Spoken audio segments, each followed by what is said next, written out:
লুরিনকে প্রশ্ন মুখ্যমন্ত্রীর। আজিলৈকে শহীদ স্মারকত গৈছে? এটা ফেসবুক পোস্ট দেখা পাইছে লুরিনজ্যোতি গগৈ শহীদ স্মারকত যোৱা? কেন যাননি লুরিন? আজ পর্যন্ত শহীদ স্মারকে কেন যাননি লুরিন? শহীদ স্মারক নিয়ে সোশ্যাল মিডিয়ায় লুরিনের কোনো পোস্ট নেই কেন? আজ পর্যন্ত শহীদ স্মারকে যাননি বলে মঙ্গলবার কড়া ভাষায় লুরিনের সমালোচনা করেছিলেন মুখ্যমন্ত্রী। মুখ্যমন্ত্রীর সমালোচনার যোগ্য প্রত্যুত্তর দিয়েছিলেন লুরিনও।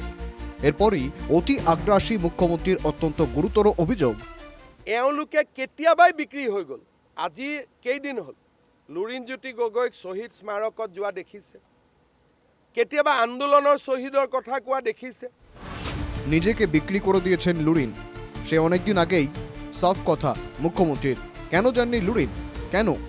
হয়তো বহুত দুখ পাই আছোঁ যে লুৰিনজ্যোতি গগৈ আৰু তেওঁৰ যিবিলাক উপদেষ্টা কোনো এজনো যোৱা নাই, তাতে যাব লাগিছিল নে নাই? সেইকাৰণে এই মানুহবিলাকে এতিয়া অসমীয়া বা ভাৰতীয়ক ৰক্ষা কৰিব নোৱাৰে। কেতিয়াবাই চাৰেণ্ডাৰ। বিজেপি যিদিনাখনে যাব আপোনালোকে ভিডিঅ' ৰেকৰ্ডিং কৰিব দিছপুৰত কি অৱস্থা হ'ব। মুখ্যমন্ত্রীর এই মন্তব্যের পর প্রতিক্রিয়া ব্যক্ত করেন লুরিনও। শহীদ স্মারকে গিয়ে সেলফি তুললেই শহীদদের প্রতি সম্মান প্রদর্শন হয় না। শহীদদের প্রকৃত সম্মান দিতে হলে অসম চুক্তি রূপায়ণ করে দেখাতে হবে। অসম চুক্তির ৬ নম্বর দফা কার্যকর করতে হবে। বিদেশি শনাক্ত করে বিতরণ করতে হবে। সিএএ চাপিয়ে দিয়ে বিজেপি সরকার অসম চুক্তির আত্মাকে হত্যা করেছে। আমাৰ শ্ৰদ্ধা শ্বহীদৰ প্ৰতি হৃদয়ত আছে। আমি শ্বহীদসকলৰ ত্যাগৰ যিটো মূল লক্ষ্য আৰু উদ্দেশ্য, সেই লক্ষ্যত উপনীত হ'বৰ কাৰণে আন্দোলন কৰি আছো, সংগ্ৰাম কৰি আছো। আপোনাৰ দৰে শ্বহীদসকলৰ ত্যাগক ৰাজনৈতিক হাতিয়াৰ হিচাপে ব্যৱহাৰ কৰিবলৈ আমি চেষ্টা কৰা নাই। শহীদদেরও রাজনৈতিক হাতিয়ার হিসেবে ব্যবহার করছেন মুখ্যমন্ত্রী। এই অভিযোগ তুলে লুরিনের চ্যালেঞ্জ, মুখ্যমন্ত্রী যদি সাহস থাকে তাহলে বিজেপি কার্যালয়ে শ্যামাপ্রসাদ মুখার্জি, দীনদয়াল উপাধ্যায়ের প্রতিমূর্তির পাশে শহীদ বেদি স্থাপন করে দেখান। আপোনাৰ যদি সাহস আছে, দম আছে, তেতিয়াহ'লে আপুনি প্ৰতিখন বিজেপিৰ সভাত 1 মিনিট শ্বহীদসকলক স্মৰণ কৰি মৌনতা অৱলম্বন কৰি দেখুৱাওক। গতিকে মুখ্যমন্ত্ৰী ডাঙৰীয়াক ক'ব খুজিছো যে শ্বহীদসকলৰ প্ৰকৃত মূল্যায়ন, শ্বহীদসকলৰ প্ৰকৃত ত্যাগক আমি যদি শ্ৰদ্ধা আৰু সন্মান কৰিব লাগে, তেতিয়াহ'লে অসম চুক্তি আখৰে আখৰে পালন কৰিব লাগিব। অসম আন্দোলনের নিহতরাও শহীদ, সিএ আন্দোলনের নিহতরাও শহীদ মনে করিয়ে দিলেন লুরিন। শহীদদের নিয়ে বিরূপ মন্তব্য না করার হুমকিও দিয়েছেন জাতীয় পরিষদ সভাপতি।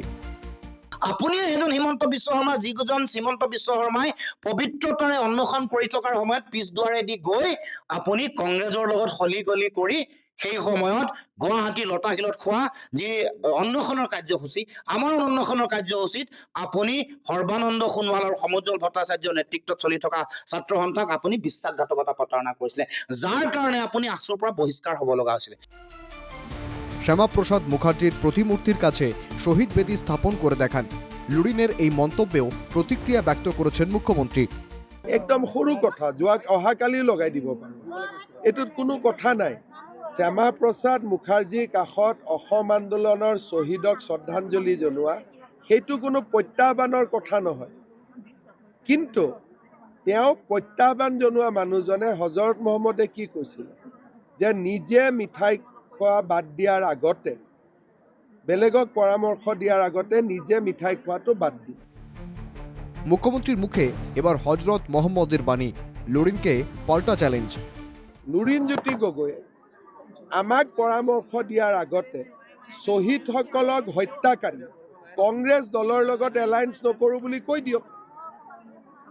তেতিয়া শ্যামাপ্ৰসাদ মুখাৰ্জীৰ লগত নহয়, বিজেপি অফিচৰ একদম সন্মুখতে লুৰিনজ্যোতি গগৈৰ প্ৰতিমাই লগাই দিম, তেওঁ যদি এইটো ষ্টেণ্ড ল'ব পাৰে। এবার তো প্রত্যাহ্বান গ্রহণ করে নিন লুরিন। আবার আক্রমণাত্মক মুখ্যমন্ত্রী। লুরিনের কোনো ব্যক্তিত্বই নেই আক্রমণ মুখ্যমন্ত্রীর।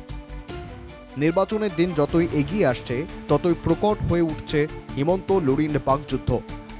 আগামী কিছুদিনে এটা যে আরও প্রবল হয়ে উঠবে এটা আর বলার অপেক্ষা রাখে না। Bureau report, NK TV Bangla.